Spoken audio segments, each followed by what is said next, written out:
খেলার মাঠ, শ্যামলকান্তি দাস। মাঠটা ছিল দেখার মতো, সবুজ ঘাসে ঢাকা। মাথার ওপর মস্ত আকাশ, ছবির মতো আঁকা। চতুর্দিকে গাছগাছালি, চোখ জুড়িয়ে যেত।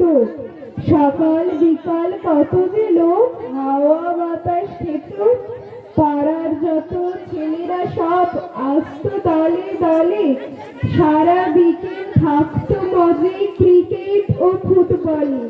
খেলতে খেলতে কত রকম ঝগড়া মারামারি। হাততালিতে কান পাতা দেয় ওভার বাউন্ডারি। ক্যাংলা পেলোর পাইক জোর, শব্দ ওঠে গোল। খেলার মাঠে বিকেল বেলা তুমুল কলরব। সেই মাঠে আর হয় না খেলা, বাড়ির পাশেই বাড়ি। সকাল বিকাল দাঁড়িয়ে থাকে প্রমোটারের গাড়ি। মাঠের উপর রঙিন আকাশ ধুলোয় ধুলোয় ঢাকা। খেলার মাঠে দাপিয়ে বেড়ায় টাটা সুমোর চাকা। নমস্কার।